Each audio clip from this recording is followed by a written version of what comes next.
Argentina দূর থেকে shot নেবে কিনা। আর্জেন্টিনা চাইছে যে নিখুঁত একটা চান্স যেন মিস না করি, সেটা কিন্তু আর্জেন্টিনা চাইছে এই মুহূর্তে। এই জন্যই কিন্তু ছোট ছোট পাস দিয়ে লাতিন ফুটবলের যেটা অবিশ্বাস্য সেভ, ও মাই গুডনেস। যেখান থেকে যেভাবেই শট দাও না কেন ভজিনিয়া তিনি একাশ খুব কর্নার দিয়ে মেরেছিলেন, বলটা বাড়িয়েছিলেন, কঠিন ছিল না তার জন্য ঠেকানোর জন্য। আবার সেটা রিপ্লে দেখা হচ্ছে যে হ্যান্ডবল হয়েছে কিনা, দেখা যাচ্ছে যে না, কোনোভাবেই সেটি মনে হচ্ছে না খালি চোখে। আগে মাথায় লেগেছে, পরে বল কিন্তু পড়ে গিয়েছে হাতের উপরে, অর্থাৎ কোনো সুযোগ ছিল না।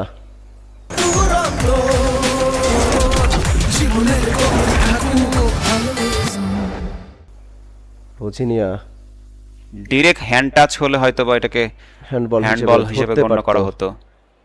এবং কেপ ভার্দে কিন্তু বল নিয়েছে আবারও, সেখানে কিন্তু কাটানোর চেষ্টা কেন করছে, ব্যাক পাস কেন করছে, বক্সের মধ্যে কাছাকাছি আর্জেন্টিনা আবারও নিজেদের একটি গোল কনসিড করে আর্জেন্টিনা খুব বিপদে রয়েছে।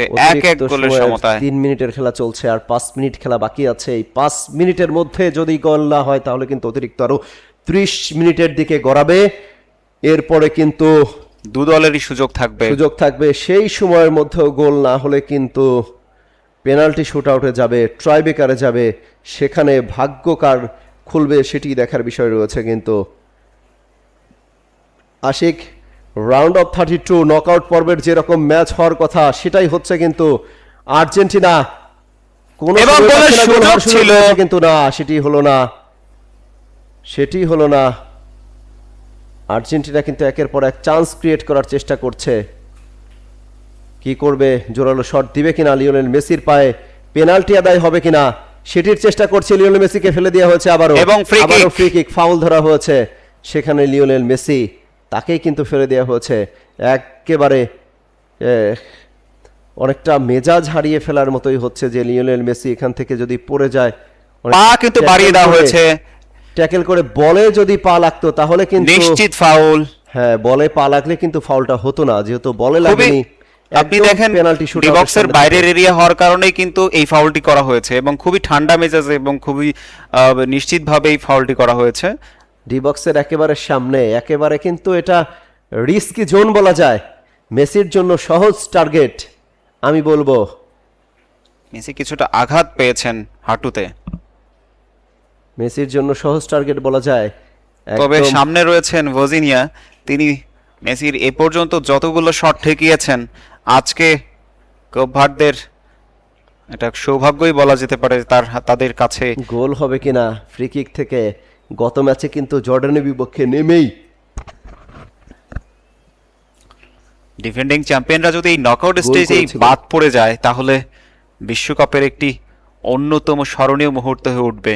বিশ্বকাপের জৌলস অনেকটা হারিয়ে যাবে ব্রাজিল আর্জেন্টিনা যদি এইসব গ্রুপ থেকে বিদায় নেয়। লিওনেল মেসি গোল পাবেন কিনা, তিনি শট নেবেন, রিস্কি জোন বলা যায়।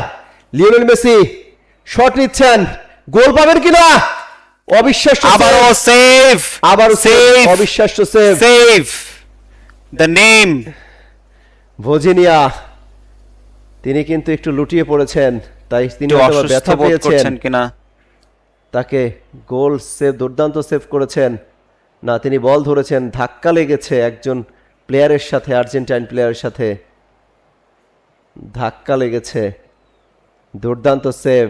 লিওনেল মেসি চিন্তা করছেন, আমি কার কাছে এতগুলো শট দিচ্ছি, কে এটা, কেন এত ঠেকিয়ে দিচ্ছে, গোলের দেখা কেন পাচ্ছি না।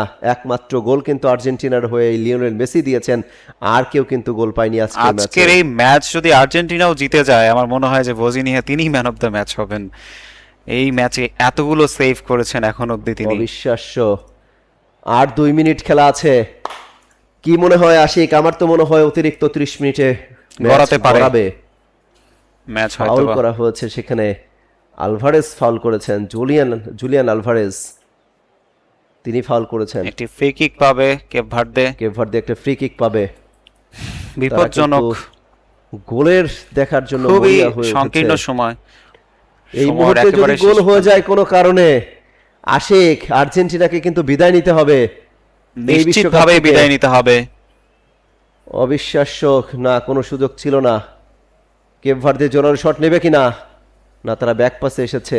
তারা একটু বল এই 2 মিনিট কিন্তু নিজেদের নিয়ন্ত্রণে রাখার চেষ্টা করবে আমার মনে হয়, যেটা সেটাই করছে। আর 1 মিনিট খেলা বাকি আছে, 7 মিনিটের খেলা চলছে। কেপ ভার্দে কিন্তু চাইবে নিজেদের পায়ে বলটির দখল রাখতে। আর্জেন্টিনাও কিন্তু খুব বেশি একটা মাথা ঘামাচ্ছে না এই মুহূর্তে। তারা অ্যাটাকিংয়ে যাওয়ার চেষ্টা করছে না খুব জোরালোভাবে, কারণ কোনো কারণে যদি গোল খেয়ে যায় তাহলে কিন্তু আর্জেন্টিনাকে বিপদে পড়তে হবে। না, একদম নিরাপদ সেফ জোনে পাঠিয়ে দিয়েছে বল থ্রোয়িংয়ে। এই লাস্ট মিনিটের খেলা চলছে, শেষ মিনিটের খেলা চলছে। কেপ ভার্দের পায়ে বল, তারা কি শেষ সুযোগটা নেবে কিনা, চান্সটা নেবে কিনা, সেটাই কিন্তু দেখার বিষয় রয়েছে এখন। আর্জেন্টিনা, শেষ মিনিটের খেলা চলছে। Argentina 1, Cape Verde 1।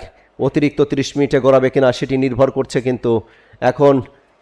আর্জেন্টিনা ডিবক্সের ভিতরে ঢোকার চেষ্টা, ডিবক্সের ভিতরে ঢোকার চেষ্টা, ফেলে দিয়ে হবে কিনা, না পাত্তা দেয়নি। ওখান থেকে কিন্তু ডিবক্সের সামনে থেকে ফেলে দেওয়া হয়েছে রীতিমতো। সেটার টার্নিং রানিং মোমেন্টের মধ্যে দেখুন ভিআর এর সুযোগ রয়েছে, ভিআর থেকে যদি রয়েছে সিগন্যাল পাঠায় তাহলে সিগন্যাল কিন্তু পাঠায়, তারপরেও কিন্তু সুযোগ দেখেছি থাকবে। আমরা, কিন্তু না, সেখানে হয়তোবা মোমেন্টাম অন্যরকম ছিল বলেই হয়তোবা দেয়া হয়নি। শেষ আর্জেন্টিনার মিনিটের শেষ শেষ সুযোগ, মিনিটের কয়েক সেকেন্ডের কয়েক খেলা চলছে। সেকেন্ডের খেলা বাকি আছে কিন্তু এই মুহূর্তে গোল পাবে কিনা। আর 2 সেকেন্ড অতিরিক্ত, খেলা কিন্তু শেষ। নির্ধারিত সময়ের খেলা শেষ হয়ে গেল, অতিরিক্ত 30 মিনিটে গড়াবে খেলা। অনেকটা হতাশ দেখা যাচ্ছে মেসিকে, লিওনেল মেসি। তিনি কিছুটা মাথা নিচু করে মাঠ ছাড়ছেন। অতিরিক্ত 30 মিনিটের খেলা গড়াবে। দর্শক, নির্ধারিত সময়ের খেলা শেষ। Cape Verde 1, Argentina 1। 29 মিনিটে গোল দিয়েছিলেন লিওনেল মেসি, এরপরে কিন্তু 59 মিনিটে সেই গোলটি শোধ করে কেপ ভার্দে। এরপরে আর কোনো দল কিন্তু গোলের দেখা পায়নি। অবিশ্বাস্য সব সেভ করেছে, একের পর এক অ্যাটাক করার চেষ্টা করেছে আর্জেন্টিনা, কিন্তু কোনো সুযোগ পায়নি। আর্জেন্টিনার জালে কিন্তু 59 মিনিটে গোল জড়িয়ে দিয়েছে। ভোজিনিয়া দুর্দান্ত সব সেভ করছে আজকের ম্যাচে। এখন পর্যন্ত যদি আমরা বলি বল পজিশনের দিক থেকে, এখন পর্যন্ত যদি আমরা